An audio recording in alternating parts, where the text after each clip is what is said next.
Hello welcome back to my channel. അപ്പോൾ എന്തൊക്കെയുണ്ട് എല്ലാവരുടെയും വിശേഷം? സുഖമാണെന്ന് വിചാരിക്കുന്നു. അൽഹംദുലില്ലാ നമ്മളിവിടെ സുഖമായിട്ട് പോകുന്നുണ്ട് കേട്ടോ.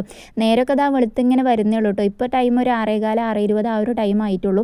നിസ്കാരം കാര്യങ്ങളൊക്കെ കഴിഞ്ഞ് പിന്നെ ഞാനൊരു 6:20 ആ ഒരു ടൈമിലാണ് കേട്ടോ കിച്ചണിൽ കയറിയിട്ടുള്ളത്. അപ്പോൾ പുറത്തൊക്കെ എന്താ അവസ്ഥ എന്ന് നോക്കാൻ വേണ്ടിയിട്ട് ഒന്ന് വാതിൽ തുറന്ന് നോക്കിയതാണ്. വെളിച്ചം ഇങ്ങനെ ഇടയിലൂടെ ഇങ്ങനെ എത്തി നോക്കാൻ തുടങ്ങിയിട്ടുള്ളൂ കേട്ടോ. ഇപ്പോൾ 6 മണിയായാലും വെളിച്ചം വെക്കൂലല്ലോ. അപ്പോൾ ഇനിയിപ്പോൾ അതാ നമ്മളുടെ കലാപരിപാടികൾ ഇവിടെ ആരംഭിക്കാൻ പോവുകയാണ് കേട്ടോ. ചായക്കുള്ള വെള്ളം വെച്ചിട്ട് ഇന്നത്തെ ഡേയും സ്റ്റാർട്ട് ചെയ്തിട്ടുണ്ട്. ഇനിയിപ്പോൾ നമുക്ക് ചോറിനുള്ള അരി ഇടണം. ഇന്ന് സ്കൂളുണ്ടല്ലോ, അപ്പോൾ സ്കൂളിലേക്ക് കൊണ്ടുപോകാൻ വേണ്ടിയിട്ട് ചോറ് വെക്കണം നേരത്തെ തന്നെ. അല്ലാന്നുണ്ടെങ്കിൽ കുറച്ച് വൈകിട്ട് വെച്ചാലും മതി കേട്ടോ. അപ്പോൾ ഇനിയിപ്പോൾ അതാ ഇന്ന് ഞാൻ ഒന്നും വൈകിക്കണില്ല, എല്ലാ പണികളും നേരത്തെ പെട്ടെന്ന് തീർത്ത് ഫ്രീ ആയിരിക്കാമെന്ന് വിചാരിച്ചിട്ടാണ്. അപ്പോൾ ഇന്നത്തെ നമ്മളുടെ വീഡിയോ എന്ന് പറയുന്നത് ഒരു productive day in my life video ആണ് കേട്ടോ. ഒരു half day in my life എന്ന് പറയുന്നതാവും കൂടുതൽ ശരി, കാരണം ഉച്ചവരെയുള്ള വിശേഷങ്ങൾ ഞാനിതിൽ കാണിച്ചിട്ടുള്ളൂ. ഉച്ചവരെ അല്ല, ഒരു 10-11 മണി വരെ കേട്ടോ. അത്രേ ഉള്ളൂ ഇന്നത്തെ വീഡിയോയിൽ കാണിച്ചിട്ട്. അപ്പോൾ അതാ ചോറിനുള്ള അരിയൊക്കെ ഞാൻ കഴുകിങ്ങാണ്ട് കുക്കറിൽ ഇട്ട് കൊടുത്തിട്ടുണ്ട്. ഒരു സ്പൂണും കൂടെ ഇട്ട് കൊടുത്തു കഴിഞ്ഞാൽ തിളച്ച് പൊങ്ങി വരില്ല എന്ന് പറയുന്ന കേൾക്കാം. അപ്പോൾ അങ്ങനെ ചെയ്തിട്ടുണ്ട് കേട്ടോ. ഇനിയിപ്പോൾ ചായൻ്റെ വെള്ളമൊക്കെ ഒന്ന് ചൂടായി വന്നപ്പോൾ അതിലേക്കുള്ള പൊടിയൊക്കെ ഇട്ട് കൊടുക്കുകയാണ്. അപ്പോൾ നമ്മുടെ ചാനൽ ആദ്യമായിട്ട് കാണുന്നവർ ആരെങ്കിലും ഉണ്ടെന്നുണ്ടെങ്കിൽ പ്ലീസ് ഒന്ന് സബ്സ്ക്രൈബ് ചെയ്ത് സപ്പോർട്ട് ചെയ്യുക. അതുപോലെ തന്നെ നിങ്ങൾക്ക് വീഡിയോ ഇഷ്ടപ്പെട്ട് കഴിഞ്ഞാൽ ലൈക്ക് ചെയ്യാനും കമൻ്റ് ആക്കാനും ഒന്നും മറന്നു പോകരുത്. നിങ്ങളുടെ വിലയേറിയ അഭിപ്രായങ്ങൾ മറക്കാതെ കമൻറ്റ് ചെയ്യും വേണം, ലൈക്ക് ചെയ്യും വേണം കേട്ടോ. അപ്പോൾ ചായക്കുള്ള പൊടിയൊക്കെ ഇട്ട് കൊടുത്ത് തിളച്ച് അത് ഓഫാക്കിയിട്ടുണ്ട്. പിന്നെ ഫ്രിഡ്ജിൽ കുറച്ച് പച്ചക്കറി ഉണ്ടായിരുന്നുള്ളൂ കേട്ടോ. 4 വെണ്ടയ്ക്കയും അതുപോലെ തന്നെ കുറച്ച് മത്തന് കഷ്ണാക്കിയതുണ്ടായിരുന്നു. അപ്പോൾ ഞാൻ പച്ചക്കറിയൊന്നും പിന്നെ വാങ്ങിച്ചതുണ്ടായിരുന്നില്ല കേട്ടോ. ഇനിയിപ്പോൾ ഇതും കൂടെയാണ് കഴിഞ്ഞിട്ട് വാങ്ങിക്കാൻ വിചാരിച്ചു. നമ്മൾ തലേദിവസം രാത്രിക്കാണ് കേട്ടോ വീട്ടിൽ നിന്ന് വന്നിട്ടുണ്ടായിരുന്നത്, ഞായറാഴ്ച, അതായത് ഇന്നലെ. ഇനിയിപ്പോൾ അതാ വെണ്ടയ്ക്ക ഞാൻ എന്ത് ചെയ്തു, ഫ്രൈ ആക്കാമെന്ന് വിചാരിച്ചു. മത്തന് ഞാൻ താളിക്കാമെന്ന് വിചാരിച്ചു കേട്ടോ. അപ്പോൾ ഇന്നത്തെ വീഡിയോ എന്ന് പറയുന്നത് എനിക്ക് ഒരുപാട് സന്തോഷമുള്ളൊരു ദിവസമാണ് കേട്ടോ. കാരണം നമ്മളുടെ യൂട്യൂബ് ചാനൽ നിങ്ങൾ കണ്ടിട്ടുണ്ടാവും, ഞാൻ കമ്മ്യൂണിറ്റി ടാബിൽ ഇന്നലെ രാത്രി പോസ്റ്റ് ഇട്ടിട്ടുണ്ടായിരുന്നു. ഇന്നലെ ഒരു 10 മണി ആ ഒരു ടൈമിൽ നമ്മളുടെ യൂട്യൂബ് ചാനൽ 5000 സബ്സ്ക്രൈബേഴ്സ് ആയിട്ടുണ്ട് കേട്ടോ. അതായത് 5K ആയിട്ടുണ്ട്. മാഷാഅല്ലാഹ് അൽഹംദുലില്ലാ, എന്താ പറയേണ്ടതെന്നുള്ളത് അറിയില്ല കേട്ടോ. അത്രത്തോളം സന്തോഷമുണ്ട്. കാരണം ഒരു 100 സബ്സ്ക്രൈബേഴ്സ് ആയപ്പോൾ എത്രത്തോളം ഞാൻ ഹാപ്പി ആയിട്ടുണ്ടായിരുന്നു എന്ന് എനിക്കറിയുള്ളൂ.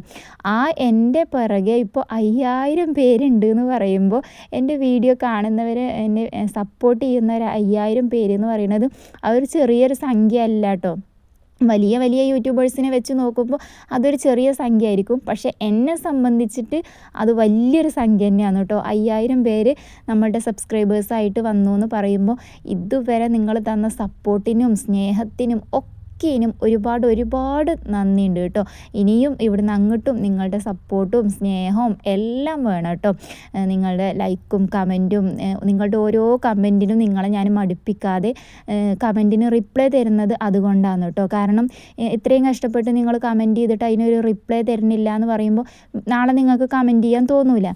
അപ്പോൾ ഞാൻ ആ ഒരു കമൻറ്റിൽ നിങ്ങൾ ആഗ്രഹിക്കുന്ന രീതിയിൽ ഞാൻ നിങ്ങളോട് പറയാറുണ്ട്. ഒരുപാട് എഴുതി വിടണമെന്നൊന്നുമില്ല. ഒരു ഹാർട്ട് അല്ലെങ്കിൽ ഒരു സ്മൈലി, ഒരു ഇമോജി എന്തെങ്കിലും മതി നിങ്ങളുടെ ഒരു കമൻറ്റ്. എന്നാലും ഞാൻ അതിനൊരു റിപ്ലൈ തരുമ്പോൾ നിങ്ങളുടെ ആ കമൻറ്റ് ഞാൻ കാണുന്നുണ്ട് എന്നും അത് വായിക്കുന്നുണ്ട് എന്നുള്ളതും നിങ്ങൾക്ക് മനസ്സിലാവണ്ടേ. അതിന് വേണ്ടിയിട്ടാണ് കേട്ടോ നിങ്ങളുടെ കമൻറ്റിന് ഞാൻ റിപ്ലൈ തരുന്നത്. നിങ്ങളെന്നെ സപ്പോർട്ട് ചെയ്യുമ്പോൾ നിങ്ങളുടെ സന്തോഷത്തിന് എന്തെങ്കിലും റിപ്ലൈ ആയിട്ട് ഞാനും തരണ്ടേ. അപ്പോൾ ഇനിയും നിങ്ങൾ കമൻറ്റ് ചെയ്യും, ലൈക്ക് ചെയ്യും, വീഡിയോസ് കാണും, ഒക്കെ ചെയ്യണം കേട്ടോ. ഒരിക്കലും ഞാൻ ഈ ഒരു 5000 സബ്സ്ക്രൈബേഴ്സ് എന്നുള്ളതൊന്നും ഈ ചാനൽ തുടങ്ങിയ ടൈമിൽ എൻ്റെ മനസ്സിൽ പോലും ഉണ്ടായിരുന്നില്ല. പക്ഷേ ഒരു ആഗ്രഹം ഉണ്ടായിരുന്നു കേട്ടോ. ഞാൻ നേടും, വാങ്ങും മീൻസ് നമ്മൾ 5000 ഒരു യൂട്യൂബർ എന്നുള്ള സംബന്ധിച്ചിട്ട് 5000, 1,00,000, അതുപോലെ 1 മില്യൺ എന്നൊക്കെ പറയുന്നത് അവരുടെ ഒരു സ്വപ്നമായിരിക്കും. അത്രയും സബ്സ്ക്രൈബേഴ്സ് എന്നുള്ളത്. പക്ഷേ എന്നാൽ ഇതൊക്കെ ആവുക എന്നുള്ളൊരു മൈൻഡും കൂടി ഉണ്ടാവും കേട്ടോ. ഇപ്പോൾ നമ്മൾ 4000 സബ്സ്ക്രൈബേഴ്സായിട്ട് ഇപ്പോൾ അധികമൊന്നും ആയിട്ടില്ല. 1 മാസമോ 2 മാസമൊക്കെ ആയിട്ടുള്ളൂ കേട്ടോ നമ്മൾ 4000 സബ്ബായിട്ട്. പക്ഷേ അപ്പോഴേക്കും 5000 സബ്സ്ക്രൈബേഴ്സ് വീണ്ടുമായി. ഞാൻ എൻ്റെ ഒരു ഇത് പറഞ്ഞിട്ടുണ്ടായിരുന്നില്ലേ, 2024 എൻ്റെ ഹാപ്പിനെസ്സും ഒക്കെ ഞാൻ ഷെയർ ആക്കിയിട്ടുണ്ടായിരുന്നല്ലോ ഒരു വീഡിയോയിൽ. അപ്പോൾ അതിൽ ഞാൻ പറഞ്ഞിട്ടുണ്ടായിരുന്നു 2025 തുടങ്ങുമ്പോഴും ഞാനൊരു ഇത് എഴുതി വെക്കും. ആ എഴുതി വെക്കണതിൽ നമ്മളുടെ ലക്ഷ്യങ്ങൾ എന്താണോ അതൊക്കെ നമ്മൾ എഴുതി വെക്കുക, എന്നിട്ട് അതിന് വേണ്ടിയിട്ട് ഹാർഡ് വർക്ക് ചെയ്യുക എന്നുള്ളത് പറഞ്ഞിട്ടുണ്ടായിരുന്നു. അങ്ങനെ 2025 ഞാൻ എന്താ പറയുക ജനുവരി മന്ത് നമ്മളൊരു മാസത്തെ പ്ലാനിങ് ചെയ്യുമല്ലോ, ഈ മാസം ഇന്നതൊക്കെ ചെയ്യണം, എന്തൊക്കെ കാര്യങ്ങൾ ചെയ്യാനുണ്ട് എന്നുള്ളതൊക്കെ നമ്മൾ എഴുതി വെക്കുമല്ലോ. അങ്ങനെ ഞാൻ എഴുതി വെച്ചിട്ടുണ്ടായിരുന്നു കേട്ടോ. അപ്പോൾ ആ ഒരു ജനുവരി മാസത്തിൽ ഞാൻ എഴുതി വെച്ചിട്ടുള്ള ഒരു കാര്യമായിരുന്നു ഈ ജനുവരി മാസം തീരുന്നതിന് മുമ്പേ 5000 സബ്സ്ക്രൈബേഴ്സ് ആക്കിയെടുക്കണം എന്നുള്ളത്. ഞാനൊരു വാശി പോലെ ഏറ്റെടുത്തതായിരുന്നു കേട്ടോ. അതുകൊണ്ട് തന്നെ ഞാനിപ്പോൾ ഇന്ന് ഈ വീഡിയോ അപ്ലോഡ് ചെയ്യുന്ന ദിവസം, ഇന്നിപ്പോൾ എത്രാം തീയതി, 27 28 എത്രയല്ലേ, അതിലൊരു 2 ദിവസമായിട്ട് ഞാൻ വീഡിയോ ഇടാതിരുന്നിട്ടുള്ളൂ. ബാക്കി 25 26 വീഡിയോസായിട്ട് ഞാൻ ഈ ഒരു മാസം മാത്രം ചെയ്തിട്ടുണ്ട്. അങ്ങനെയും വീഡിയോ ഞാൻ ചെയ്ത് ഈ ഒരു എന്താ പറയുക ഷോർട്സ് പുറമെ കേട്ടോ, ലോങ് വീഡിയോൻ്റെ കാര്യം ഞാൻ പറഞ്ഞത്, അങ്ങനെയും ചെയ്ത് ഇതുവരെ ഞാൻ ആക്കിയെടുത്തിട്ടുണ്ട്. അപ്പോൾ അത് കണ്ട് സപ്പോർട്ട് ചെയ്ത നിങ്ങൾക്കും ഒരുപാട് നന്ദി അറിയിക്കുകയാണ് കേട്ടോ. അപ്പോൾ അങ്ങനെ ഇതാ നമ്മളുടെ ഉപ്പേരി ഉണ്ടാക്കലും അതുപോലെ തന്നെ ദോശ ചുടലും ഒക്കെ കഴിഞ്ഞിട്ടുണ്ട് കേട്ടോ. ഇതിനിടയിൽ വർത്തമാനത്തിൽ അങ്ങനെ ഇരുന്ന് പോയിട്ടുണ്ടാവില്ലേ, നിങ്ങൾ ശ്രദ്ധിച്ചിട്ടുണ്ടോയെന്ന് അറിയില്ല. ഞാൻ ആ പണികളൊക്കെ എടുത്തിട്ടുണ്ട് കേട്ടോ. അപ്പോൾ ഇതാ ചോറും അതിനിടയിൽ വെന്തിട്ടുണ്ടായിരുന്നു, അതൊക്കെ ഒന്ന് ഊറ്റിയെടുക്കുകയെന്ന്. അപ്പോൾ ഒരു സ്പൂണ് കണ്ടില്ലേ, ഇതുപോലെ ഒരു സ്പൂൺ ഇട്ട് കൊടുത്താൽ മതി. ഇനിയിപ്പോൾ ഇതാ ചോറൊക്കെ ഊറ്റി അതവിടെ മാറ്റി വെച്ചിട്ടുണ്ട്. ഇനി നമുക്ക് മത്തൻ താളിക്കാൻ വേണ്ടിയിട്ടാണ് കേട്ടോ. അപ്പോൾ മത്തന് വേഗം വേവുമല്ലോ, അതുകൊണ്ട് കുക്കറിൽ ഇടേണ്ട ആവശ്യമൊന്നുമില്ല. ഒന്ന് തിളക്കുമ്പോഴേക്കും അത് വെന്തോളും. അപ്പോൾ അതാ കടുകൊക്കെ പൊട്ടിച്ച് കറിവേപ്പിലയും കൂടെ ഇട്ട് കൊടുക്കുന്നുണ്ട്. സിമ്പിളായിട്ട് ഉണ്ടാക്കുന്നത്. ഞാൻ ആദ്യമായിട്ടാണ് കേട്ടോ മത്തന് കഞ്ഞിവെള്ളത്തിൽ താളിക്കുന്നത്. മത്തൻ എന്താ പറയുക വെറുതെ പച്ചമുളക് ഉപ്പും കീറി ഉപ്പേരി പോലെ ഉണ്ടാക്കാറുണ്ട്. പക്ഷേ കഞ്ഞിവെള്ളത്തിൽ മത്തൻ താളിക്കുന്നത് ആദ്യമായിട്ടാണ്. ചിരങ്ങയൊക്കെ നമ്മൾ താളിക്കാറുണ്ട് കേട്ടോ, പക്ഷേ ഇങ്ങനെ കഞ്ഞിവെള്ളത്തിൽ ഞാൻ താളിക്കാറില്ല. അപ്പോൾ ഒന്ന് ട്രൈ ചെയ്ത് നോക്കിയതാണ്. സംഭവം കിഡുവാണ് കേട്ടോ, അടിപൊളി ടേസ്റ്റാണ്. നിങ്ങൾ ഇതുവരെ ട്രൈ ചെയ്ത് നോക്കാത്തവരാണെങ്കിൽ ഒന്ന് ട്രൈ ചെയ്ത് നോക്കുന്നുണ്ട് കേട്ടോ. കടുകും കറിവേപ്പിലും എണ്ണ ഒഴിച്ച് പൊട്ടിച്ച് അതിലേക്ക് മത്തനും ഇട്ട് കുറച്ച് കഞ്ഞിവെള്ളം ഒഴിച്ചിങ്ങാണ്ട് പച്ചമുളകും കീറിയിട്ട് കൊടുത്തിട്ടുണ്ട് കേട്ടോ. നിങ്ങൾ ആവശ്യത്തിനുള്ള കഞ്ഞിവെള്ളം ഒഴിച്ചു കൊടുത്തോളൂ കേട്ടോ. ഞാൻ എന്ത് കാട്ടിയെന്നോ, കഞ്ഞിവെള്ളം കുറച്ച് ഒഴിച്ച് ആ മത്തനൊന്ന് കുക്കാവട്ടെ, എന്നിട്ട് ബാക്കി കഞ്ഞിവെള്ളം ഒഴിച്ചു കൊടുക്കാമെന്ന് വിചാരിച്ച് തീ ലോ ഫ്ലെയിമിൽ ഇട്ട് കൊടുക്കണം എന്നാണ് വിചാരിച്ചിരുന്നത്. പക്ഷേ തീ ഹൈ ഫ്ലെയിമിൽ ഇട്ട് കൊടുത്തിട്ട് അകം അടിച്ചു വരാൻ വേണ്ടിയിട്ട് പോയിട്ടുണ്ടായിരുന്നു കേട്ടോ. അപ്പോൾ ലോ ഫ്ലെയിമിൽ ഇട്ട് കൊടുത്തിട്ട് ആ മത്തൻ വെന്തിട്ട് പിന്നെ അതിലേക്ക് ആവശ്യമായിട്ടുള്ള കഞ്ഞിവെള്ളം ഒഴിക്കാമെന്നാണ് വിചാരിച്ചിരുന്നത്. പക്ഷേ എൻ്റെ വിചാരം മുഴുവൻ തെറ്റായി പോയിരുന്നു. എന്ത് ചെയ്യാനാണ്, എപ്പോഴും നമ്മൾ വിചാരിക്കണമെന്ന് നടക്കണമെന്നൊന്നുമില്ലല്ലോ. അപ്പോൾ ഇന്നിപ്പോൾ ഇതാന്ന് പറയുന്നത് മത്തൻ അവിടെ അടുപ്പത്ത് വെച്ചിങ്ങാണ്ട് ഞാനിത് അവിടെ അടിച്ചു വരാൻ വേണ്ടിയിട്ട് വന്നിട്ടുണ്ടായിരുന്നു കേട്ടോ. എനിക്കങ്ങനെ ഒരു കുഴപ്പമുണ്ട് കേട്ടോ, ഒരു പണിയെടുക്കുമ്പോൾ വേറൊരു പണിയുടെ കാര്യം ഞാൻ മറന്നു പോകും കേട്ടോ. എന്നാലും ഞാൻ ഒരു പണിയെടുക്കുമ്പോൾ തന്നെ 2-3 പണികളൊക്കെ ഒപ്പം എടുക്കാൻ വേണ്ടി നോക്കലൊക്കെ ഉണ്ട്. പക്ഷേ എനിക്ക് ഒന്ന് ചെയ്യുന്നതാണ് എനിക്ക് കൂടുതൽ ഇഷ്ടം. പക്ഷെ ഇപ്പോൾ അത് ശീലമായിട്ടോ, ഒന്നെടുക്കുമ്പോൾ തന്നെ വേറൊരു പണിയും കൂടെ എടുക്കുന്നത്. അതുകൊണ്ട് കുക്കിങ്ങിന് എന്തെങ്കിലും ഉള്ളത് അടുപ്പത്ത് വെച്ചിങ്ങാണ്ട് പിന്നെ ഞാൻ അകത്ത് വേറെ എന്തെങ്കിലും പണി ഉണ്ടെങ്കിൽ അതിന് നിൽക്കും. അങ്ങനെ അടിച്ചു വാരൽ ഏകദേശം കഴിയാനായിട്ടുണ്ട് കേട്ടോ. അയാനെക്കുട്ടി എണീച്ചിട്ടില്ല കേട്ടോ ഈ ഒരു ടൈമിൽ. ഇവായും എണീച്ചിട്ടില്ല. എന്നാലും അവർ രണ്ടുപേരും ഉറങ്ങിക്കഴിഞ്ഞാൽ പിന്നെ അവരുടെ റൂമിൽ ലൈറ്റ് ഇട്ടാലോ കാര്യങ്ങളോ ഒന്നും അവരറിയൂല കേട്ടോ. അതുകൊണ്ട് പിന്നെ വലിയ ടെൻഷനൊന്നുമില്ല. അപ്പോൾ ഞാൻ റൂമും കാര്യങ്ങളൊക്കെ ഒന്ന് അടിച്ചു വാരി കൊണ്ടുവന്നിട്ടുണ്ട്. ഇപ്പോൾ സമയം ഏകദേശം ഒരു 7:15 ഒക്കെ ആയിട്ടുള്ളൂ കേട്ടോ.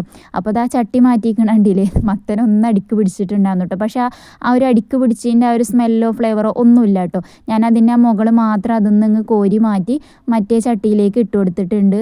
എന്നിട്ട് പിന്നെ അതിലേക്ക് ആവശ്യമായിട്ടുള്ള കഞ്ഞിവെള്ളം ഒഴിച്ചിങ്ങാണ്ട് ഇതാ നമ്മളുടെ താളിപ്പ് ഇവിടെ റെഡി ആയിട്ടുണ്ട് കേട്ടോ. അപ്പോൾ ഇന്ന് പച്ചമീനും കാര്യങ്ങളൊന്നും മേടിക്കുന്നില്ല കേട്ടോ. കാരണം പച്ചമീൻ വെറും അയില, മത്തി 2 മീൻ മാത്രമേ വരുന്നുള്ളൂ. അത് കാണുമ്പോഴേക്കും തന്നെ ഇപ്പോൾ ദാവല തുടങ്ങിയിരിക്കണം. കാരണം കുറേ ആയിട്ട് ഇപ്പോൾ ഈ ഒരു 2 മീൻ മാത്രമേ വരുന്നുള്ളൂ, വേറെ ഒരു മീനും വരുന്നില്ല. അപ്പോൾ ഇനി അയനക്കുട്ടീനും കൂടെ കൊണ്ടാക്കി വന്നിട്ട് വല്ല ഉണക്കമീനോ കാര്യങ്ങളോ എന്തെങ്കിലുമൊക്കെ കടയിൽ പോയി ഇങ്ങാണ്ട് വാങ്ങിച്ച് കൊണ്ടുവരണം. അതാണെങ്കിൽ പിന്നെയും കുഴപ്പമില്ല കേട്ടോ, ഡെയിലി കഴിച്ചാൽ എനിക്ക് അത്ര മടുക്കൂല. പക്ഷേ പച്ചമീൻ എന്താ പറയുക, ഈ അയില, മത്തി ഇത് മാത്രം കേട്ടോ നമുക്ക് വീടിൻ്റെ മുന്നിൽ കൂടെ വരുന്നുള്ളൂ. അപ്പോൾ അത് കാരണം ഇപ്പോൾ വാങ്ങാനേ തോന്നാറില്ല. ഇനിയിപ്പോൾ അതാ മുറ്റടിക്കാൻ വേണ്ടിയിട്ട് ഇറങ്ങിയിട്ടുണ്ട് കേട്ടോ. അപ്പോൾ മുറ്റടി കഴിഞ്ഞിട്ട് വേണം ഇവാനെ എണീപ്പിക്കാനെന്ന് വിചാരിച്ചിട്ടാണ്. ഇപ്പോൾ ഒരു സമയം 7:30 ആ ഒരു ടൈമൊക്കെ ആയിട്ടുണ്ട്. ഒരു 8 മണി ആ ഒരു ടൈമിനാണ് ഞാൻ ഇവാനെ വിളിക്കാറ് കേട്ടോ. അപ്പോൾ ഇനി അടിച്ചു വാരലൊക്കെ കഴിയട്ടെ എന്നിട്ട് വിളിക്കാമെന്ന് വിചാരിച്ചു. അവരെണീക്കുന്നതിന് മുമ്പ് തന്നെ അത്യാവശ്യം എല്ലാ പണികളും തീർന്നു കഴിഞ്ഞാൽ ഒരു സമാധാനമാണ് കേട്ടോ. എണീച്ചു എന്ന് കരുതിയിട്ട് അങ്ങനെ കുഴപ്പമൊന്നുമില്ല. പക്ഷെ എന്നാലും എന്താ പറയുക, നമുക്ക് ആരുടെയും ഡിസ്റ്റർബ് ഇല്ലാതെ പണികളെടുക്കുമ്പോൾ ഒരു സമാധാനമല്ലേ. മറ്റേത് ഓരിങ്ങനെ അങ്ങോട്ടും ഇങ്ങോട്ടും നടക്കുമ്പോൾ നമുക്ക് പണികളെടുക്കുമ്പോൾ ഒരു ബുദ്ധിമുട്ട് പോലെ തോന്നും. നടക്കണ്ട ഇരിക്കണ്ട പറഞ്ഞാൽ കേൾക്കില്ല. അപ്പോൾ എന്തായാലും ഒരു എണീക്കുന്നതിന് മുമ്പ് അത്യാവശ്യം എല്ലാ പണികളും കാര്യങ്ങളൊക്കെ ഒന്ന് തീർക്കാമെന്ന് വിചാരിച്ചു. എന്നാൽ പിന്നെ ഓരോ കാര്യങ്ങൾ നോക്കിയാൽ മതിയല്ലോ ഒരു നീച്ച് കഴിഞ്ഞാൽ. ഇവാനെ പറഞ്ഞയക്കലും ഓളെ മുടികെട്ടലും മാറ്റലും ഓക്ക് തിന്നാനുള്ളത് കൊടുക്കലും അയാനക്കുട്ടീനെയും ഒക്കെ നോക്കാനില്ലേ. അപ്പോൾ ഓല് നീക്കണതിന് മുമ്പ് എൻ്റെ പണികളാണ് തീർക്കട്ടെ. ഇനിയിപ്പോൾ അതാ ആൾക്ക് ചോറ് ആക്കിയിട്ടുണ്ട് ഞാൻ. ഉപ്പേരിയും അതുപോലെ നമ്മളുടെ മത്തൻ താളിപ്പാണ് ആക്കിയിട്ടുള്ളത്. ഇനിയിപ്പോൾ ഞാൻ ഓളുടെ യൂണിഫോമും മുകളിൽ നിന്ന് എടുക്കാൻ വേണ്ടി പോയപ്പോൾ തുണികളുണ്ടായിരുന്നു കേട്ടോ. മുകളിൽ അയലിൽ എന്താ പറയുക, ഉള്ളിൽ നമ്മൾ കോണിക്കൂട്ടിൽ അയൽ കെട്ടിയിട്ടുണ്ട് കേട്ടോ. കോണിക്കൂട്ടിൽ മീൻസ് കോണി കയറി ചെല്ലണ ആ ഒരു ഭാഗത്ത് അയൽ കെട്ടിയിട്ടുണ്ടാവില്ല, അവിടെ തുണികളുണ്ടായിരുന്നു. അപ്പോൾ അത് എടുത്ത് കൊടുന്ന ആ കയ്യോടെ ചൂടോട് കൂടി അതാണ് മടക്കിയേക്കാണ് കേട്ടോ. അല്ല അതവിടെ കിടക്കും. അപ്പോൾ അത് ആ ചൂടോട് കൂടി അതാണ് മടക്കി വെച്ചു. ഇനിയിപ്പോൾ അത് അവളുടെ മുടി കെട്ടുകയാണ് കേട്ടോ. അപ്പോൾ ഞാൻ ആദ്യം ഇവാൻ്റെ മുടി അങ്ങനെ മുടഞ്ഞിടാറില്ലായിരുന്നില്ല കേട്ടോ. രാത്രിക്ക് അങ്ങനെ ജസ്റ്റ് വെറുതെ ഓള് കെട്ടിങ്ങാണ്ട് അങ്ങനെ കിടക്കുകയാണ് ചെയ്യാറുണ്ടായിരുന്നത്. പിന്നെ എൻ്റെ വീട്ടിൽ പോകുമ്പോൾ എൻ്റെ ഉമ്മ എന്ത് ചെയ്യും, മുടി ഇങ്ങനെ മുടഞ്ഞു കൊടുക്കും. ഞാൻ മുടയാത്ത വേറൊന്നുകൊണ്ടല്ല, കുറച്ച് മുടിയല്ലേ ഉള്ളൂ. അപ്പോൾ അതെന്താ ഉത്തരം മുടയണോന്ന് വിചാരിച്ചിട്ട്.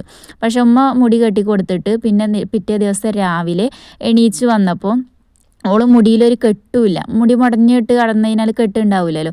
പക്ഷേ ഇവിടെ ആകുമ്പോൾ ഞാൻ കെട്ടി കൊടുക്കുക ചെയ്യുന്നതിനോട് മുടയൂലായിരുന്നു. അപ്പോൾ അത് ഭയങ്കര കെട്ടായിരിക്കും രാവിലെ എണീക്കുമ്പോൾ. അപ്പോൾ ഓൾക്ക് പിന്നെ അങ്ങനെ മുടി മുടയണത് ഭയങ്കര ഇഷ്ടമായിട്ടോ. അങ്ങനെ പിന്നെ ഇന്ന് രാത്രി ഇപ്പോൾ മുടി മുടഞ്ഞിട്ടേ കിടക്കുകയുള്ളൂ. ഇനിയിപ്പോൾ അത് ആ ടേബിളൊന്ന് തുടച്ചിട്ടുണ്ടായിരുന്നില്ല കേട്ടോ തലേ ദിവസം. അപ്പോൾ അതൊന്ന് തുടച്ച് വൃത്തിയാക്കിയിട്ട് എടുക്കുകയാണ്. ഇനിയിപ്പോൾ ചായ അടിക്കാൻ വേണ്ടിയിട്ട് ഇരിക്കുകയാണ് കേട്ടോ ഞാനോളും. ഈ ഒരു ടൈമിനും നമ്മളുടെ അയാനക്കുട്ടി എണീച്ചിട്ടില്ല കേട്ടോ. ഇപ്പം എൻ്റെ അത്യാവശ്യം എല്ലാ പണികളും തീർന്നിട്ടുണ്ട്. ഇനി എന്താ പറയുക, നമുക്ക് അലക്കാനുണ്ട്, കുളിക്കാനുണ്ട്, അതുപോലെ അയാനക്കുട്ടിനെയും കൊണ്ടാക്കണം. അപ്പോൾ അതിൻ്റെ ഇടയിൽ ഇവാൻ്റെ വണ്ടി വരും. അടുക്കളയൊക്കെ ഞാൻ അതിൻ്റെ ഇടയിൽ ക്ലീൻ ആക്കിയിട്ടുണ്ട് കേട്ടോ. എന്നും നമ്മൾ അടുക്കള ക്ലീൻ ആക്കണത് കാണിക്കാറില്ലേ, അതാണ് കേട്ടോ ഞാൻ ഇന്ന് പിന്നെ കാണിക്കാതിരുന്നത്. അപ്പോൾ ഇന്ന് ദോശയ്ക്ക് ഞാൻ കറിയൊന്നും ഉണ്ടാക്കിയിട്ടില്ല, ആകെ 4 അപ്പം ഉണ്ടാക്കിയിട്ടുള്ളൂ. ഈ ഒരു കലക്കിപ്പാർന്നപ്പം ചായയിൽ മുക്കി കഴിക്കാൻ നല്ല ടേസ്റ്റാണ് കേട്ടോ. അതെനിക്ക് ഭയങ്കര ഇഷ്ടമാണ്. കറി കൂട്ടി കഴിക്കണതിനേക്കാൾ ഈ ഒരു അപ്പം ചായയിൽ മുക്കി കഴിക്കണ ഇഷ്ടമാണ്. അപ്പോൾ ഞാനും ഈ വായും കൂടെ ചായ കുടിക്കാതിരുന്നിട്ടുണ്ട് കേട്ടോ. ചായയിൽ മുക്കി കഴിക്കുകയാണ്. അപ്പോൾ ഞാനൊരു 1/2 ഗ്ലാസ് ചായ എടുത്തിട്ടുള്ളൂ. കാരണം നേരത്തെ ഞാൻ 1 ഗ്ലാസ് 1.5 ഗ്ലാസ്സൊക്കെ കുടിച്ചിട്ടുണ്ട്. അപ്പോൾ ഇപ്പം ഞാൻ ഒരു 1/2 ഗ്ലാസ് മാത്രമേ എടുത്തിട്ടുള്ളൂ കേട്ടോ. അപ്പോൾ ഇവ അപ്പോഴും ആ ഒരു അപ്പം ഇങ്ങനെ നുള്ളിപ്പെറുക്കി അങ്ങനെ ഇരിക്കുകയെന്ന് കേട്ടോ. അപ്പോൾ ഞാൻ വേഗം കഴിക്കുകയെന്ന് പറഞ്ഞങ്ങാണ്ട് അങ്ങനെ ഓളവിടെ ഇരുന്നങ്ങാണ്ട് അങ്ങനെ കഴിച്ചുകൊണ്ടിരിക്കുന്നുണ്ട്. ഇനിയിപ്പോൾ അതാ ഞാൻ വേഗം പോയിങ്ങാണ്ട് തുടക്കാൻ വേണ്ടിയിട്ട് വെള്ളം തുടപ്പൊക്കെ എടുത്ത് കൊണ്ടുവന്നിട്ടുണ്ട് കേട്ടോ. അപ്പോൾ എല്ലാ റൂമും ഒക്കെ ഒന്ന് നല്ല പോലെ ഒന്ന് തുടച്ചെടുക്കുകയെന്ന്. ഡെയിലി ഞാൻ എല്ലാ റൂമും തുടക്കാറില്ല കേട്ടോ. ഒന്നിടവിട്ട ദിവസങ്ങളിലോ അങ്ങനെയൊക്കെ ആയിട്ടാണ് തുടക്കാറ്. അല്ലാത്ത ദിവസങ്ങളിൽ ഹോള്, അതുപോലെ നമ്മളുടെ മാസ്റ്റർ ബെഡ്റൂം, പിന്നെ സിറ്റ് ഔട്ട്, കിച്ചണ്, ഇത്രയും ഏരിയ ാണ് ഞങ്ങൾ എന്ന് പറയുന്നത്. ഞാൻ ഡെയിലി തുടക്കാറ് കേട്ടോ. അപ്പോൾ ഇന്ന് നമ്മൾ 2 ദിവസം ഇല്ലാതിരുന്നതല്ലേ, അപ്പോൾ എല്ലായിടും ഒന്ന് തുടച്ചെടുത്തു. പിന്നെ അതാ ഇനി ഞാൻ തിരുമ്പാൻ ഇറങ്ങണതിൻ്റെ മുമ്പ് ബാത്റൂമും കൂടെ ഒന്ന് ക്ലീൻ ആക്കാമെന്ന് കേട്ടോ. 2 ബാത്റൂമും കഴുകി വൃത്തിയാക്കിയിട്ടുണ്ടായിരുന്നു. അത്യാവശ്യം നല്ല പോലെ അഴുക്കുണ്ടായിരുന്നു കേട്ടോ. അപ്പോൾ ഞാൻ വീട്ടിലേക്ക് പോകുന്നതിന് മുമ്പ് നേരാക്കിയിട്ട് പോകണമെന്ന് വിചാരിച്ചായിരുന്നു. പക്ഷേ എനിക്ക് ടൈം കിട്ടിയില്ല. അപ്പോൾ ഞാൻ ജസ്റ്റ് വെള്ളം പറന്നൊന്ന് ചളി ഇതൊക്കെ ഒന്ന് ഉരച്ച് കഴുകാനുള്ള ടൈം കിട്ടിയിട്ടുണ്ടായിരുന്നില്ല. അപ്പോൾ വെള്ളം പറഞ്ഞ് ജസ്റ്റ് ഒന്ന് ഇതാക്കി പോയിട്ടുണ്ടായിരുന്നത്. വന്നിട്ട് ഇനിയിപ്പോൾ അതാ നല്ലപോലെ 2 ബാത്റൂമും ഞാൻ തേച്ചൊരച്ച് വൃത്തിയാക്കിയിട്ടുണ്ടായിരുന്നു. അപ്പോഴേക്കും ഇതാ ഇവയുടെ വണ്ടി വന്നിട്ടുണ്ടായിരുന്നു. അപ്പോൾ ഇനി ഓളെ പറഞ്ഞയക്കട്ടെ. അപ്പോൾ ഇവ പോകുന്നതിന് മുമ്പ് നമ്മളുടെ ഇത്രയും പണികൾ കഴിഞ്ഞിട്ടുണ്ട് കേട്ടോ. 9 മണി ആ ഒരു ടൈമിലാണ് ഇവ പോവാറ്. അപ്പോൾ ആ ഓള് പോകുന്നതിന് മുമ്പ് നമ്മളുടെ അത്യാവശ്യം എല്ലാ പണികളും തീർന്നിട്ടുണ്ട്. ഇനി നമുക്ക് അലക്കാൻ, കുളിക്കാൻ, ഇത്രയും പണികൾ മാത്രമേ ഉള്ളൂ. അപ്പോൾ ഓളവിടെ ഇരുന്നങ്ങാണ്ട് ഷൂസ് ഇടുന്നുണ്ട് കേട്ടോ. ഞാൻ ബാഗ് കൊണ്ടുപോയിങ്ങാണ്ട് വണ്ടിയിൽ വെച്ച് കൊടുക്കുകയാണ്.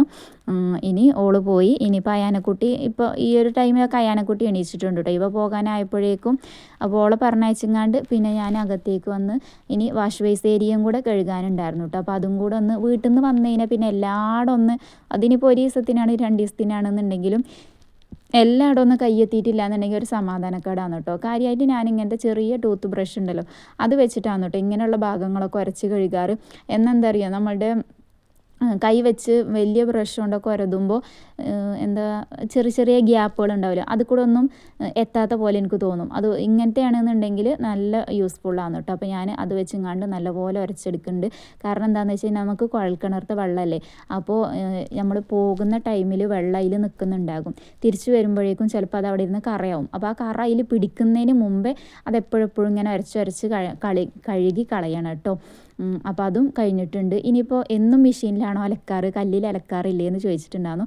കല്ലിലാണ് കേട്ടോ ഇന്ന് അലക്കണത്, രണ്ടിലും അലക്കാറുണ്ട്. അപ്പോൾ അങ്ങനെ എൻ്റെ അലക്കലും കുളിയും ഒക്കെ കഴിഞ്ഞ് അയാനക്കുട്ടിനെയും റെഡിയാക്കി ഒളവാലവാടിക്ക് കൊണ്ടുപോയി ആക്കുക. എന്നിട്ട് എൻ്റെ എല്ലാ പണികളും കഴിഞ്ഞിട്ടുണ്ട് കേട്ടോ. ഇനി വന്നിട്ട് എനിക്ക് ഫ്രീ ആയിട്ട് കുത്തിരിക്കാം. രാവിലെ അതൊക്കെയാണ് കഴിഞ്ഞ് ഒരു സമാധാനമാണ്. അപ്പോൾ ഇന്നത്തെ വീഡിയോ എന്ന് പറയുന്നത് ഇത്രയൊക്കെ തന്നെ ഉള്ളൂ. നിങ്ങൾക്ക് ഇഷ്ടപ്പെട്ട ലൈക്ക് ചെയ്യുക, കമൻ്റ് ആക്കുക. മറ്റൊരു വീഡിയോ ആയിട്ട് വരുന്നത് വരേക്കും താങ്ക് യു.